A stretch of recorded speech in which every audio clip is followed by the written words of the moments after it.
And before we begin, I'd like to give an acknowledgement of our traditional lands. I'm tuning in today from my home, also on the lands of the Lekwungen-speaking peoples, the Songhees and the Esquimalt First Nations, just like the Rural Roads campus.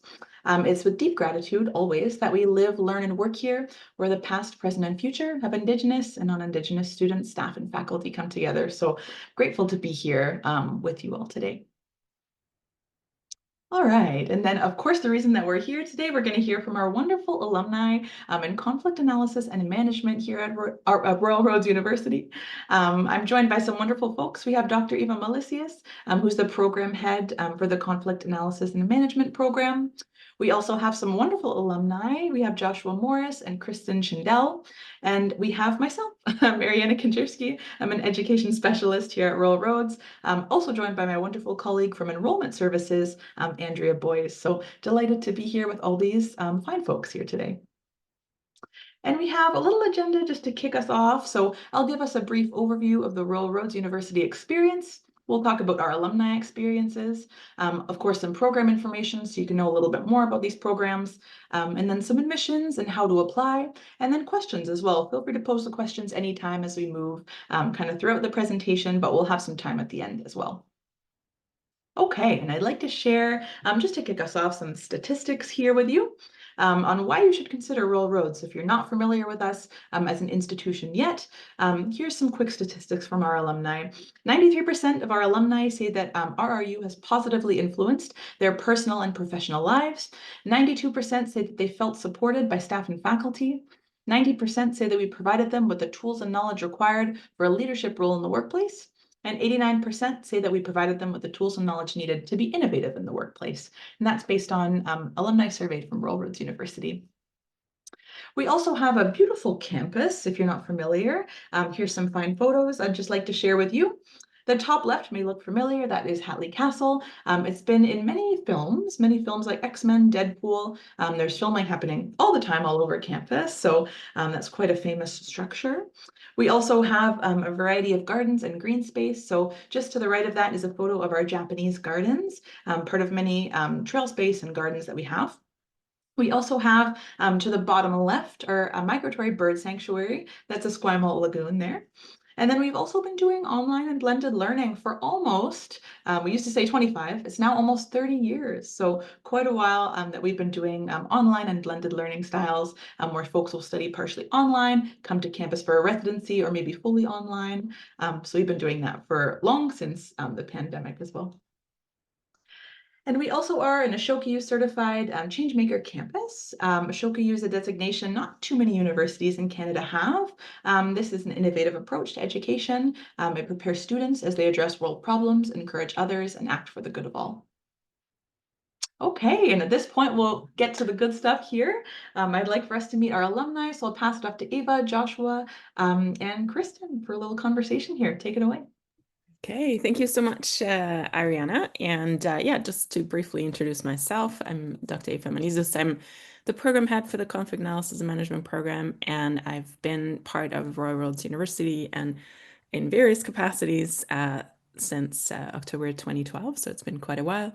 What brought me to these lands is this work, and I've come from Germany, where most recently, I had been working on setting up an NGO working on supporting peace building initiatives in the Western Balkans, a lot of work in Kosovo and Macedonia, and really always working with different conflict tools to bring people together and to bring about change and to work through how people can be together and work together when things maybe are not so ideal, or when there's quite a lot of polarization or a lot of differences and a lot of impact from different kinds of conflict at different levels as well. And that's where sort of part of my bringing theory and practice together shows up in this program as well. And now I want to introduce you to two of our most recent graduates. Both Kristen and Josh walked the stage just earlier this year, having completed their 2-year MA program. And I think they didn't know each other before, but now they actually ended up working together in the same workplace. So, Kristen, would you like to introduce yourself a little bit? Yes, I'm not used to Zoom, so here we go. Hi, my name is Kristen. Very nice to meet everyone. I am joining you from Southern Alberta. We're located in the traditional Blackfoot territory where we honor the Blackfoot people and their traditional ways of knowing and caring for this land. A little bit about me. I've worked in municipal government for approximately 20 years, a broad range of roles over the period of my time. The last kind of focus there was HR manager in municipal policing. And now recently I've made my way over to the government of Alberta. Um, I'll start maybe just talking about why I decided to sign up for the program. I really had a strong desire to understand conflict. So over the course of my career, the one constant that showed up in every workplace or every team was a form of conflict. And I'd observe the conflict and see it escalate and witness everyday destructive conflict behaviors. And people were stuck. And rather than just engaging in a constructive dialogue, people butted heads. And knowing we spend more time at work often than we do with our own families and loved ones, it was really important for me to understand how to effectively engage with conflict with that aim to restore the relations and the relationships that people have at work, knowing that impacts our well-being not only at the workplace, but when we go home each night. Thank you. Josh, over to you. Thanks, Ella. So yeah, Josh Morris. Uh, I am currently residing in Treaty 6 territory in Edmonton or Beaver Hills House. Um, and yeah, it was kind of funny. Kristen and I are both from Alberta, so it was like fun to join this program. I guess I can share a little bit about what brought me to the program. After I finished my undergrad, I definitely had that opinion of like you should proceed to like a master's level program. But luckily, I had a really good mentor, and I said, don't just like pick something just to have the credential. Like wait until you find something you're passionate about, particularly if you plan to keep on working uh, throughout it. And so um, that was, I kind of like sat back. I was like, hey, I'll take a look at programs and talk to other people. And one of my undergrad professors, actually, she recommended Royal Roads because she had done a leadership program. She said, you know what, I just think you're a good fit based on what I know about you. And so I had worked in HR roles for about like 10 or so years. And then usually the organizations, like I worked in a crown corporation and a nonprofit, and both of these organizations had very, like, I would say conflict forward HR teams. It wasn't like the typical kind of like, oh, we'll just advise. It was like, no, this is what you're doing kind of HR teams. And I just saw uh, conflicts go in ways that I didn't think they had to go, like it became unhealthy or whatever it was. And so I was like thinking about what could be done, how could it be done better, and ended up having like a strength in this area under my portfolio of support. And then I also just personally, I was interested on like the society side and the political side of things. And so this program was just like really well rounded, where I was like, I can apply it to my profession, but also just like a personal interest level. I know I'm going to stay engaged throughout the whole program just based on the courses that I could see. So yeah, thanks. Yeah, thank you both for that. That's yeah, great way to see how you got to the program. And now that you've completed it and ended up in the same workplace, maybe you could share a little bit about how that came about, and sort of what brought you to what you do now and how you use what you've learned, some of what you've learned in the program and yeah, in your current role. Sure. I joined the government first, Kristen. So if you don't mind, I'll go first. And so really it was one of the courses that I had on like a little bit more practical skills. We had to like practice a conversation, like a tough conversation that we were going to have for ourselves and really reflect on that. And so I had practiced a conversation I was going to have with like our chief HR officer. Um, and so like I used that experience and I was like, okay, if one of the outcomes that I'm not looking for, I'll be open to looking at a new opportunity. And so I used that skill also just for myself. And then just so happens I was like, hey, yeah, I'm going to start looking. I opened up LinkedIn, and then a part of the Workplace Fairness Institute, like the president there, he had posted something about a job opportunity at the government of Alberta for a workforce restoration consultant. I applied and got called right away. And so it was actually a really quick recruitment for government, I found, which was cool. And so the workforce restoration role at the government, I think it's probably like the coolest job that I've had so far. And so it pretty much marries like all the concepts that we learned in CAM, and uses like a little bit of I wouldn't say an HR lens, but like an awareness of HR that came into it. And so like the skills that I get to use now, we do like things like conflict coaching, facilitated discussions, we do workplace assessments. And so we look at a lot of like conflict system analysis and that type of thing. And a really cool part of it is that our scope is all like government wide for the province. And so we could be talking to office employees one day, corrections officers another day, and going out on location. So the variety is really cool. Maybe I'll lead it over to Kristen just to share her experience too. Thanks, Josh. I'll credit Josh because I followed him over to this role approximately after he'd been there for a year. So I just started in the same capacity as Josh in May.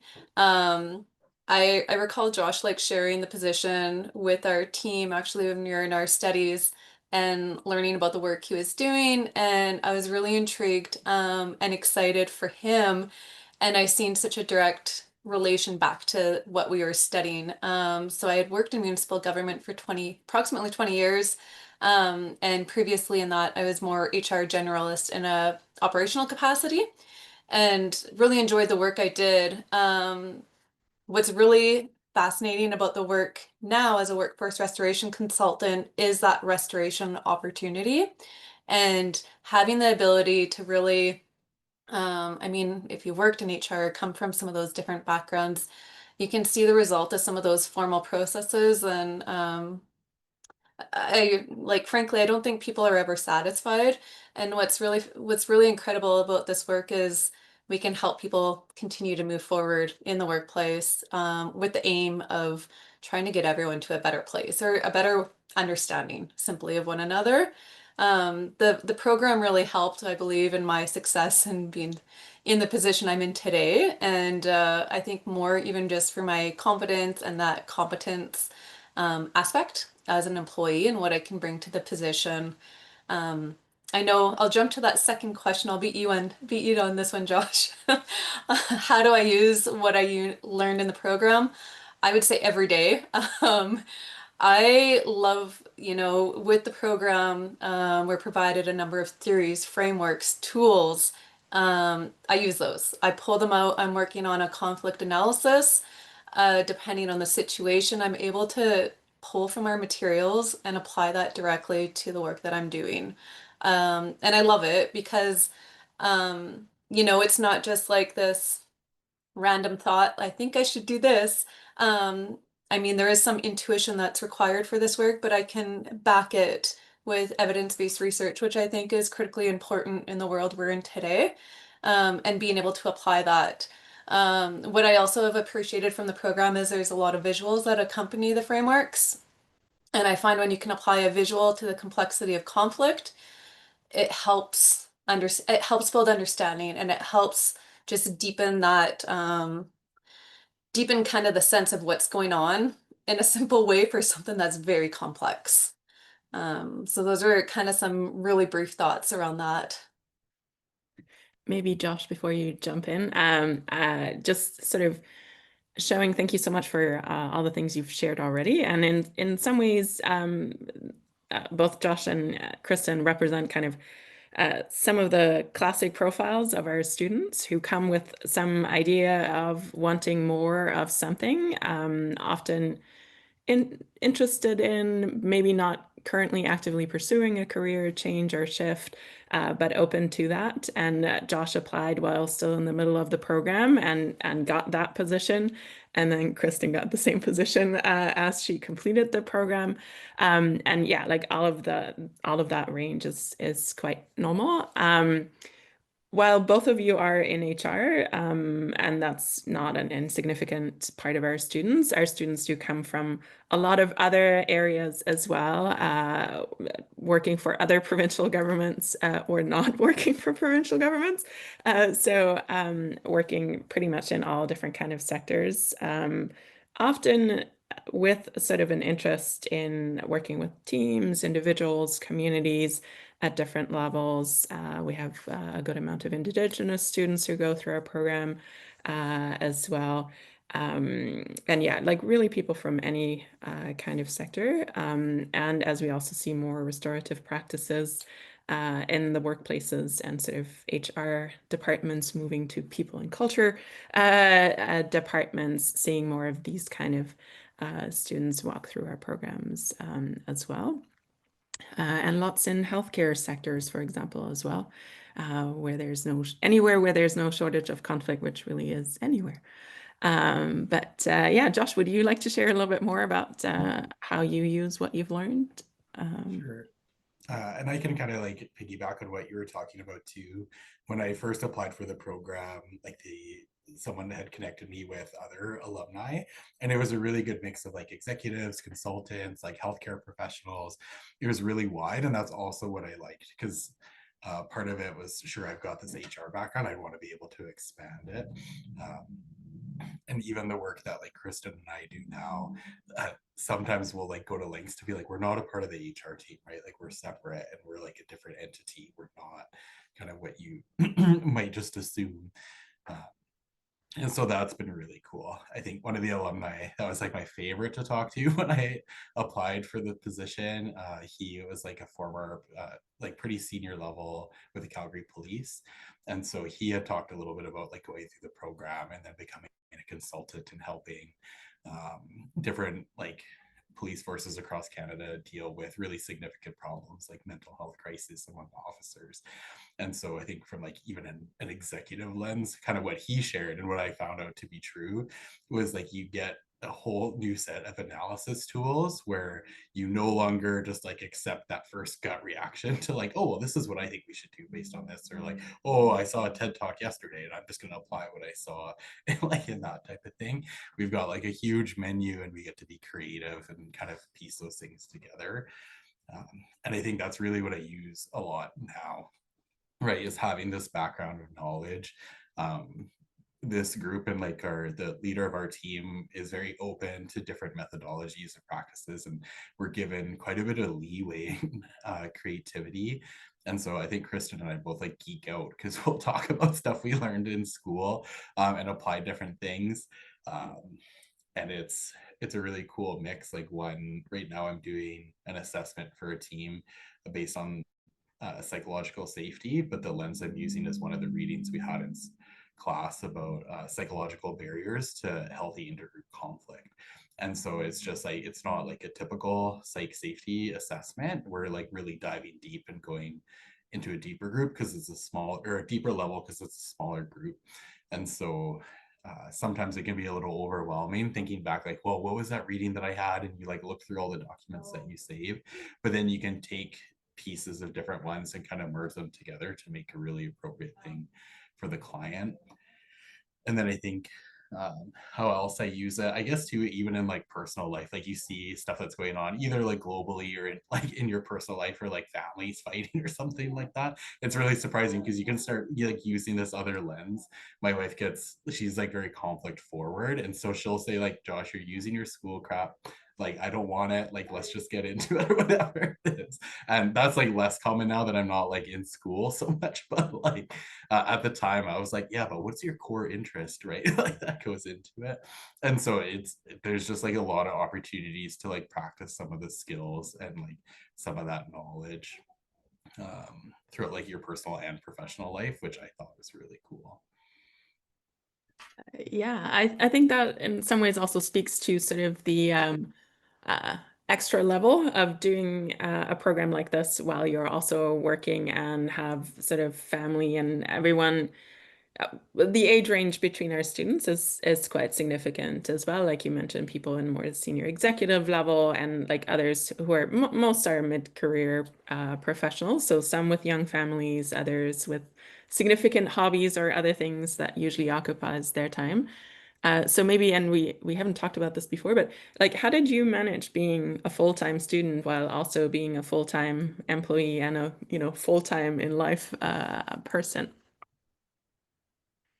And, without pissing all family members off by using them as practice people for your knowledge. You can go. I can go ahead here. Yeah, it was interesting as I reflect back now on the program and the studies. I often ask, how did I do that? But I did. So it is possible. When I entered the program, I had a 2-year-old and a 12-year-old. Very different needs, and my 12-year-old is very active and involved. I also am married with my husband, thankfully. And so I relied heavily on my husband to help with our kids and travel them around. My kids also had to understand that mom had to spend time studying, reading, doing her papers. So often I'd get up early in the morning or, spend some extra hours at night committing to that work. And it worked. I mean, it's a balance act. And I think for me, what worked best, as much as I tried to Wednesday night from 7 to 10 is my school night, I found I had to be in the right place and have the right energy to commit to school. And so, unfortunately, it was consistently inconsistent in my case. I didn't have a fixed or set schedule for when I was going to do my schoolwork, which I know my husband wished I would have had. Um, I had to play it based on when I had the energy, knowing too, like some days at work are more hectic than others, right? Or require more from you, and you come home at night and you're kind of spent. So it is that balancing act. And when you do have the energy and the drive and you get in the content, it's like you just flow through it. And a few hours later you're like, oh wow, it's 11 o'clock, I better go to bed. um, and you find your way. And it was great having our cohort because we could lean and kind of share with each other too on strategies and support. And I really leaned on that group too. Through that, they were amazing. Yeah. From my experience, I had worked a job before where I was probably working like 10 to 12-hour days most times. And so that wasn't like possible. And then so part of me being motivated to take the program, I had moved to like a nonprofit that was much more supportive and also curious about like with the work that I was doing. And so I was able to kind of like integrate some of it like while I was working and say like, hey, like actually like we've got this issue. Can I do like a bit of a conflict analysis? And then made it a part of my work, and sometimes it really lined up with assignments, which worked out pretty good for me. And then on like a personal note, like I found it like, yeah, it was like a good commitment, but that's what I was expecting going into it. It was like, yeah, I'm going to spend time. And then when there were like situations that came up, I found like all of our professors very kind and accommodating, but also like deadlines are communicated well in advance. Like everyone was like quite organized, and then I kind of had like some rules around like, hey, like this is kind of the rule. If you're late, like this is the expectation, and you could plan that. So there's a good appreciation that like these are working professionals who also have personal lives. They're juggling a lot. And then yeah, same with Kristen. It was kind of like when the energy really struck me, which was like either really early mornings. So I found like every cafe that opened up at 6 a.m. in Edmonton that I could like drive to, because I really liked studying outside of the house where I could, particularly in the morning. My wife, she took on like all the household duties and everything that she could. But every time there was a 2-week gap, I would try to like make up for it. It'd be like, no, you rest, like I'll do this. And so I think you do need like personal supports in your life to kind of take care of those other elements, or like do a lot of freezer pack meals and that kind of stuff so that you can like rest when you get home from work and then quickly eat and then get to studying. The other piece too that I noted, like I was a little afraid to pursue graduate studies because I am a procrastinator, like I'll fully admit it. And so, but this program was cool in the sense that like every time if I had procrastinated something and I started the readings, I was like, oh man, I was kicking myself because the readings were so interesting. And so like a lot of times when the next course would come, I'd be like, okay, I'm going to find the readings that I think are interesting already and like find those and kind of use that to like manage my own procrastination. And so just the course material is fascinating. And so that's like a good motivation to like do those readings and to get that kind of stuff done too, which I really, once I figured that out, I got my flow, it was really good. Yeah, thanks for that. And I think that's yeah, quite representative. I completed a program at RRU, a certificate myself, and that was kind of also where I was like, oh, how am I going to do that? And similar to Kristen, what you said, and then you look back and you're like, oh, I did that. How did that happen? But also because you're in this cohort that everyone sort of moves together and has similar issues, or maybe is able to share a trick or a tool that works that you hadn't thought of, or also take the opportunity of some of our services around the Writing Center or our counseling and learning strategists that can help with some of the procrastination as well. So yeah, I think in that sense, it's kind of it's still that commitment though, and being dedicated to making it work, and finding that time, because yeah, unless you put the hour, the more you put in, the more you also get out of it, in many ways. So yeah, thank you for sharing some of those insights as well. And to those who are joining the call, if you have any questions, as Ariana said, please feel free to put some questions or comments in the chat, so we can also respond to some of what might be interesting to you. And maybe back to Kristen and Josh, and I'll add my own thoughts as well, but what might be some sort of trends that you see in the conflict field, both from your own work, but maybe also from some of the work that your peers are doing, or that you know out of or are curious about? Yeah, sorry, you go ahead. Oh, okay. Oh, sure. Um, I know, like, of course, AI is there, so there's that whole piece. What I was gonna speak, or what came more to mind for me, and this was touched on earlier, was just like the polarization in society today, and the challenge, and just it seems like people just aren't able, willing to come together and simply have dialogue. Um, and so for me, that's fascinating and interesting, and I'm really curious about how people get to those places, and then how do you break down the places they're at very slowly to try and get them to have some sort of um, conversation together. And um, I mean, there's so much out there on this kind of polarization, intractable conflict. We see it in our world. We see it in the worldwide events that are happening. But you see it just in everyday life and everyday conversation. And, whether it's at the kids at school, or different things like that. And it's just been really interesting to me. I'm really curious and following a lot of those pieces right now, and just looking at different strategies and ways that we can still continue to move forward despite the differences that exist between us.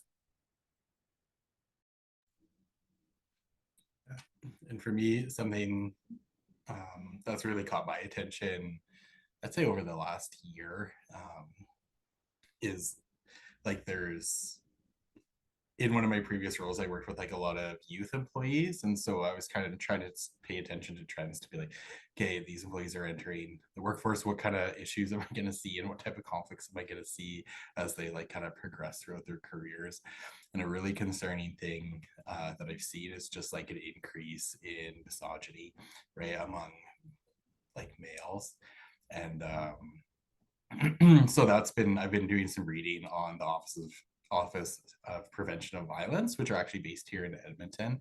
And so they did a full report on like rising potential for violence across the prairies. And so as we see, like the nonprofit that I work for, they spend a lot of time talking about connection. And so kind of what Kristen was mentioning, there's like this lack of connection, this lack of ability to come together. People's algorithms are separating them further and further apart. And so what I'm curious and kind of paying attention to now is, where is that coming up in the workplace? Like, where do I see that? When I work with youth, it was really apparent because we would do like investigations and you get a bunch of screenshots and you're like, oh man, I could see these online influencers coming through the voices of these young men. I feel for the young women in the workplace that have to deal with this. And like, what are we going to do as an organization? And for the nonprofit, what responsibility do we have to try to create connection for some of these young men, because they're seeking it elsewhere? And so I'm trying to pay attention to where I can see undercurrents of that. And we're seeing it, like the conversation around DEI, right? That's a big one, because you can see, you kind of hear some of those concerns, some of those dog whistles or anything like that. And it's like, hey, well, what other sentiments do these people have in the workplace? How is that showing up in these decisions? Sure, we have a surface level conflict that we're dealing with in the workplace. What are the attitudes and the things kind of going on behind it? So that's been really interesting and a little disheartening to watch, like to observe and take a look at too. So yeah, that's something that I'm kind of keeping an eye on and seeing how it's prevalent. The Office for the Prevention of Violence has really great research papers on what that looks like. And that's where, like, I talked about this program having like a personal side where I was like, hey, like I can pursue my professional interest and this like personal interest of this thing that I'm seeing, and like, how can I combine these two things? So that's been cool. Thank you for that. And yeah, I think that sort of also speaks to how your lens sort of broadens undertaking graduate studies in a program like this, especially. And this sort of, yeah, change making and transformation approach, as big as those words sound, but like finding ways of, that are interesting to you and where you explore them. And that might have also been a great topic to pursue in a thesis, for example, if that was something that you would be interested in as well, to do more research on things that directly come from yeah, what you're doing. I think, yeah, in general, a lot of that speaks to some of the trends that we see where the conflict field also goes. Both of you actually also work in an area which is a growing trend and a newer trend to look at restorative practices at the workplaces, and that there's just sort of something more that is needed. And both of you spoke about sort of the mix of sort of conflict coaching, so working with individuals, but probably also working with sort of entire teams or groups to build those connections. And that's what in many ways brought me to conflict work. And what I'm passionate about is like, how do you figure out how to bring people together in a way that is relevant to them, but also has this side effect in a way of creating this larger change and a different energy within how people come together.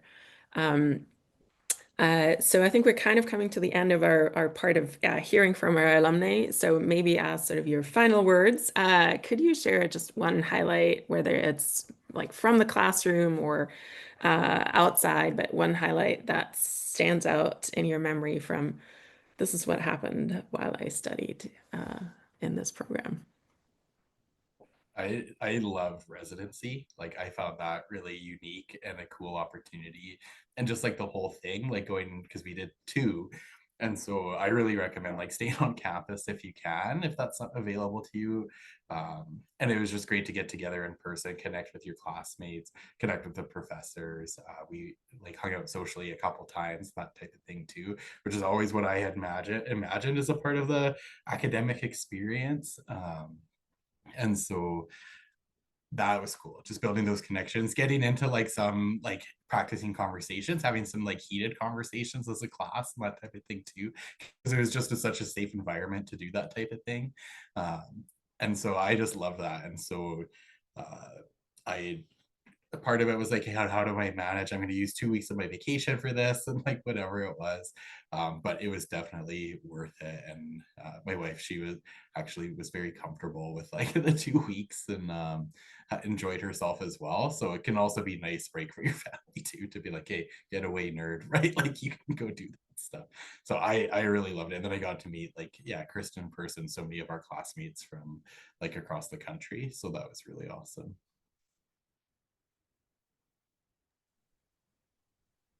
I think for myself is more kind of some internal reflection. And so I had kind of a deep awakening, I guess, in a way. I recall reading one of the articles, and it talked about, you know, as leaders, sometimes the more complex information we get, the holder we hold on to it and not share like with those surrounding us. And I had done this in my role as a manager with my team, and dealing with some items that were stressful for me at the time. And I didn't tell them I was stressed, but they all seen it. And after, you know, early in the program, I changed the way I led and I changed the way I showed up. And I was really open with my team and I said, look, I learned this in my program and I realized I was showing up this way. And they said, yeah, we noticed you were stressed. I'm like, oh, no doubt. And so it really shifted some of those pieces of how I show up and myself as a person. So I guess like kind of that transformative piece.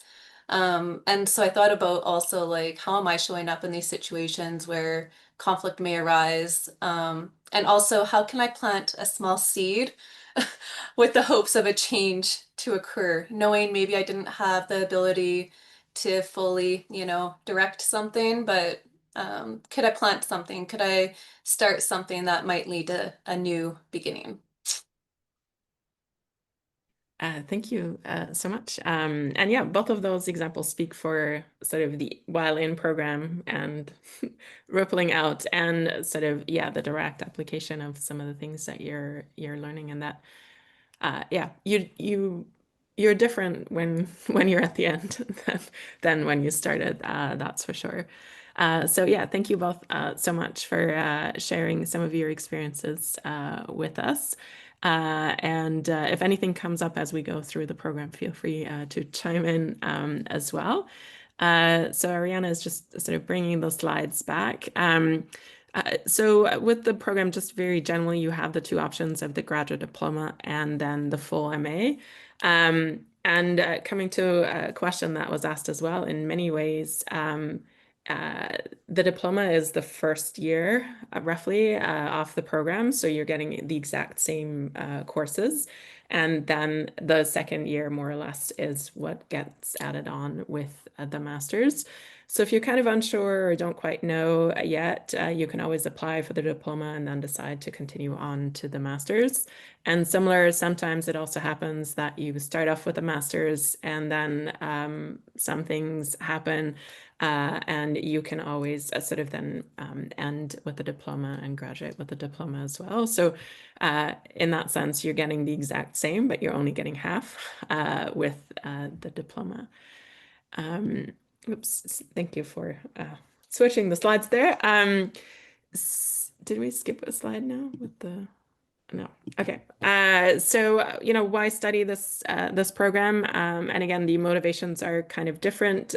Some really want graduate studies and then sort of pick something that is relevant, but I would say it's very much anyone who's sort of focused on change and working through conflict constructively or differently, coming to some of the examples that Kristen and Josh also shared. Generally, our students are quite experienced, the mid-career professional. I think we have an average age between sort of 35 and 40 often in our program. And some a little bit younger and some a little bit older. So there really is space for everyone. Being open to really exploring different tools and skills, that is something where the program doesn't necessarily have one particular way of engaging with conflict. We expose our students to various tools and then encourage you to also figure out what works best for you. And sort of how do you piece it together as it is relevant to the kind of work you are doing or want to do.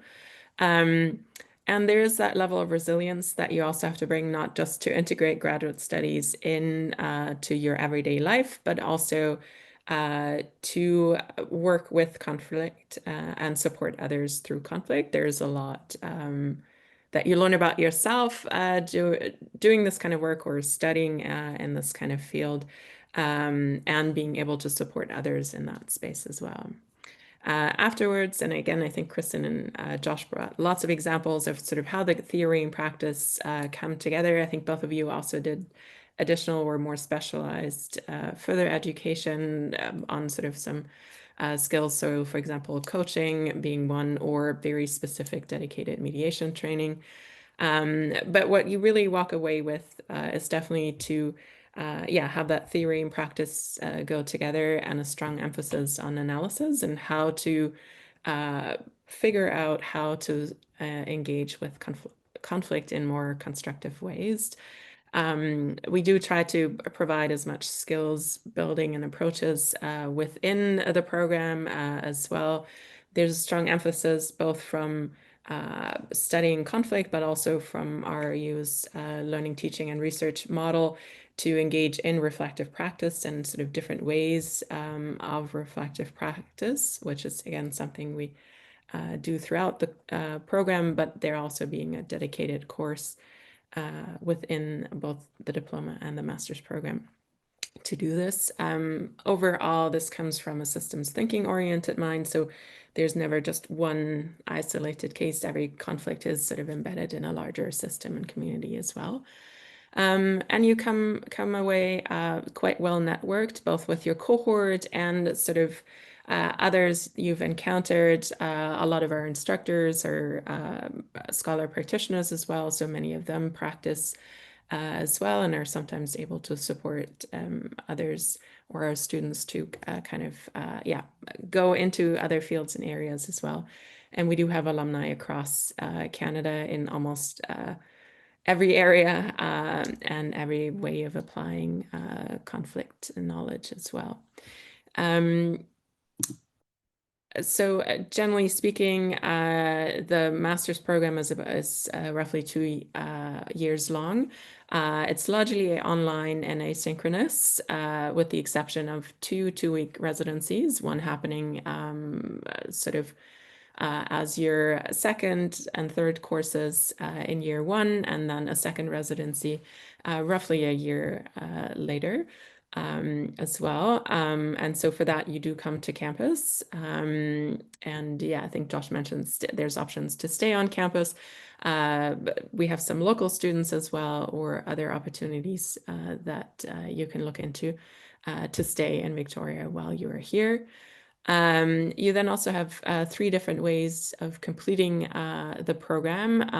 One is with doing a more traditional thesis track. The other 2 are what we call course-based, one of which would be an internship that is about 420 hours that you do with a host that you find yourself, but we also have a lot of supports in finding that. When you are not the 18-year-old doing an internship obviously looks quite different. So a lot of our students who do internships, it's probably more closely what could be a consulting contract, or kind of they move within their employer to a specialized department, for example. And often that is with the intention of sort of eventually moving there within their professional career as well. And yeah, we've seen it many times that as the students try to explore an internship, they're actually offered a job, or at the end of their internship are offered employment there. So it can be a great way to try to test out what might be next for you. The third option then is to just complete it course-based with different electives. So that's kind of what the MA looks like. When we do have our online courses, we generally try to also have times where we can connect with the class. Often that is like a weekly 1-hour call in the evening. That is optional, but also recorded. And so that is a main part of how we stay connected. All of our courses also have team work components, so you also get to connect with your team on a regular basis as well, and the teams change throughout the program. The graduate diploma then is just the 1 year. So again, you're taking the same courses and you have the one residency, and it's 18 credits. If there were any questions I didn't quite answer yet, then feel free to let me know. But yeah, again, we often see students switch from the diploma to the MA as well. Core competencies that we cover and that show up in all our courses are awareness, curiosity, a strong emphasis on critical thinking. Again, there's never sort of one way and one solution, but figuring out what is the best way based on the best information and the best knowledge at the time. Lots of creativity in looking at the same problem through different lenses and what can be done and how can we develop, combine different ways and approaches. Communication, both oral and written. I would maybe add audiovisual to that as well. So again, similar to what work in conflict entails, lots of academic assignments, obviously, but they could be video assignments, so focusing more on storytelling. They could be a PowerPoint presentation, either live or recorded.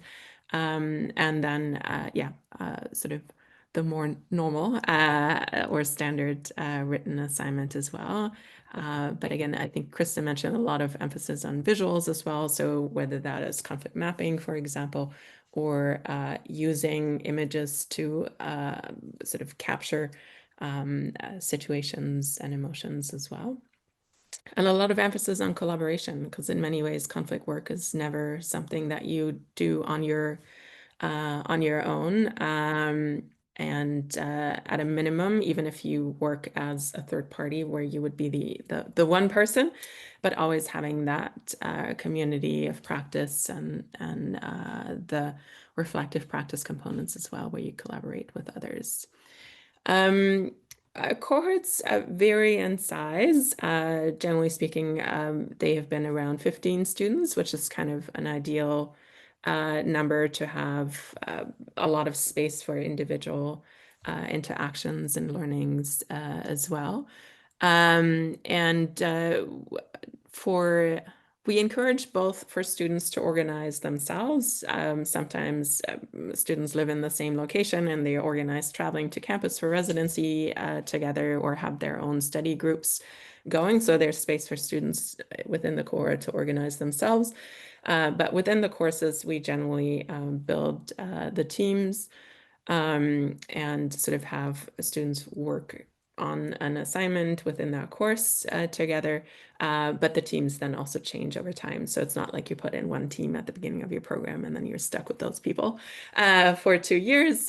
We do change people around, again, to also encourage the diversity of learning and that collaborative learning experience as well. There are a lot of different kind of supports that RRU offers as well. Our learning, teaching, and research model that informs our approach, including teamwork and the very applied and authentic type of learning.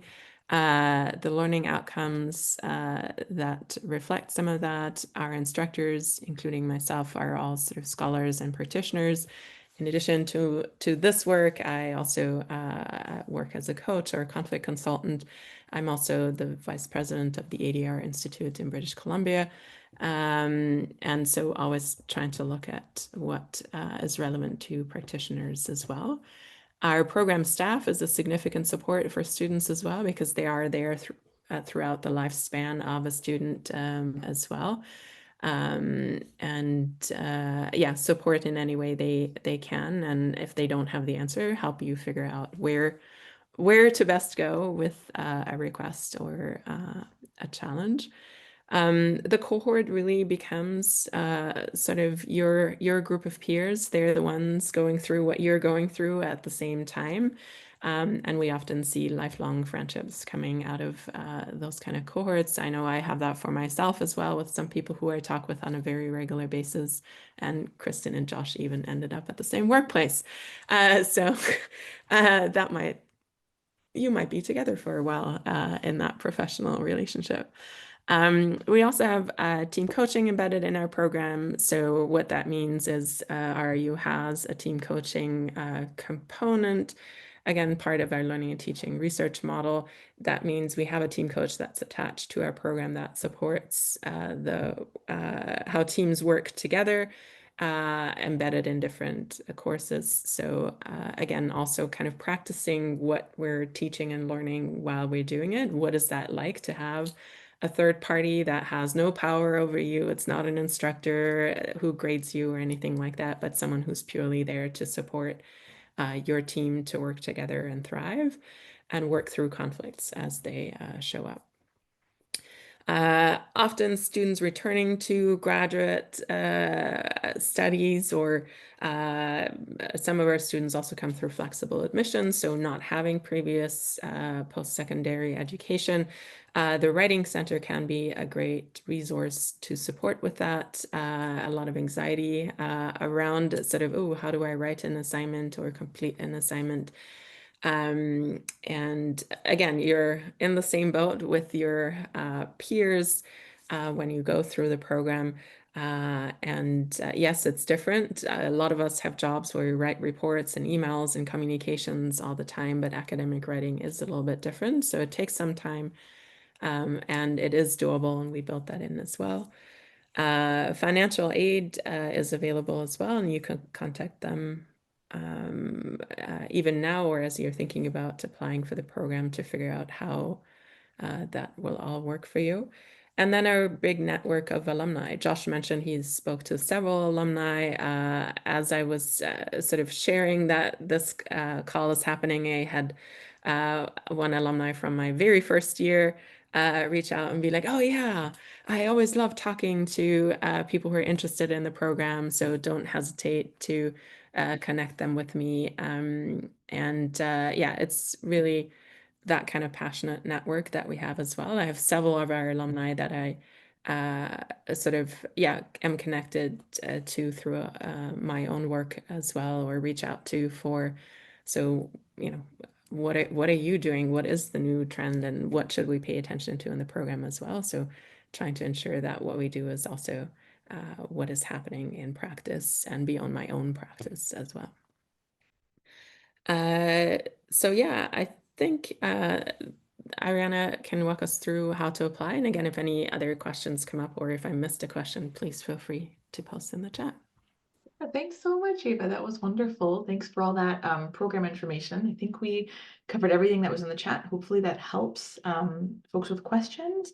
I'll just take us through in the last 6 minutes how to apply. So some information if you're looking to enter the program. Of course, we hope that you are. At Royal Roads, we have 2 ways, as Ava mentioned, of admissions. So we have standard admissions, and there's also flexible admissions. So I'll read both the policies just so you're aware what they look like. So for standard admissions, if you have a 4-year or comparable undergraduate degree in a relevant and related field, which is defined by the program, with a minimum GPA of a B+ or 3.33 from a recognized post-secondary institution. I'll also mention these details are on our website at royalroads.ca. So if you want to refer back, or if you have any questions about them, want to give them a read, they're all there for you.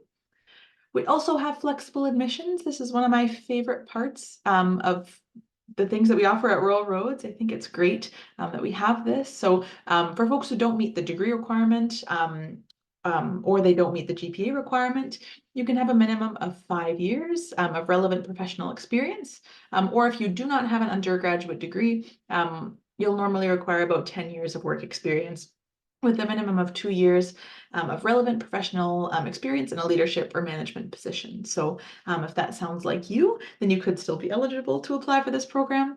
And then if you do come under flexible admissions, you can also complete the academic writing and critical thinking course prior to starting the program, with a minimum passing grade as well. I'll mention too, this is assessed on a case-by-case basis. I see Andrea's popping some links in the chat, which is super helpful. You can also chat with our wonderful enrollment services folks about these requirements, or if you have any questions about that. Okay, we also have some language requirements at Royal Roads. So English is the primary language of instruction and communication. If your primary language is not English, you can meet this requirement through a couple ways. So holding a credential from an English-speaking country, or you can submit an English proficiency test score report, or our friends at the Global Learning and Language Center also offer a variety of programs for you to complete as well. Okay, and I think we already covered questions, but if you have any more questions, last questions, feel free to type them in the chat, and we can get to them just as I go through my last few slides here today. So the steps on how to apply, if you are thinking of starting this journey, the online application fee is sitting at about $139.43. So that's the first step. And then we ask for some supporting documents. So things like if you have official transcripts from school, a detailed resume, a personal statement, which is a bit, as I like to describe it, like a cover letter if you're applying for a job, kind of going into detail about what do you bring to the program, what do you want to get out of the program, saying more about yourself, just so our admissions advisors have a good idea of who you are and why you want to come into this program. Again, more details on that at royalroads.ca. 2 letters of reference, so those can either be academic in nature or professional in nature, or ideally one of each. And then also the English language requirements, if those apply to you as well. Okay, and some key dates. So blended intake is coming up starting on January 12th, 2026. And then the application deadline for that is October 12th, 2026. So there is still time. We're in September somehow. I'm not sure how we got here. I feel like it was July yesterday, but the application deadline is coming up. So if you are thinking about it, it's a great time to get those documents together and apply before that deadline. Okay, and some services that are available to you as well. So in terms of financial aid and award, I know Ava was mentioning that. So things like loans, bursaries, scholarships, student research, other funding or emergency funding that's available for you. There's a whole page on our website about that. Very helpful to just kind of browse through. Also, enrollment services. Thanks again to Andrea for being here. I see she's put the one-on-one advising appointment link in the chat, or you can give them an email at learn.more@royalroads.ca. And then there's some phone numbers if you prefer a call. So the phone number for local and for toll-free for North America is on the screen as well. And again, they can help you narrow down your program options, connect you with program heads, students, alumni, or answer any questions that you have about anything at all, kind of as you move along your journey here. Okay, and at this point, we're 1 minute under 12. So in that 1 minute, I will pass it back to Ava, and a very big thank you to all of you today. But Ava, any last words that you want to speak here today? Yeah, well, thank you, Ariana, for all of that. And thank you to Kristen and Josh for joining us today and sharing your experiences and perspectives. And Andrea, thank you for all of your work in the background as well. And yeah, if you do have any questions, it's always great to reach out to an enrollment advisor, and any questions they can't answer, or if they are very specific to the program, they'll always forward them to me as well. And I'm happy to answer some more specific questions you might have as well. One thing that came up with sort of the flexible admission as well, if any one of you fall into that category and are kind of uncertain or whether that might be a good fit. In my experience over, 12 years and now I think about 17 cohorts that I've seen in the program, often the students who come in through flexible admissions are amongst the strongest, because not only are they very, very dedicated to make this work, but they also often come with a significant amount of experience that they bring in, and are really able to navigate that within the program as well, and find it very relevant to confirm what they know and what they do, but also to open new opportunities for them as well. So yeah, thank you for your interest, and I hope to see your application come through and to welcome you into the program in January. So thank you all very much. Awesome. Thanks so much, everybody. And again, thanks to Eva and our guests today. Such a pleasure. And yeah, we hope you will apply, and we'll see you in the program and in a webinar next time. Thanks, everybody. Take care. Thank you.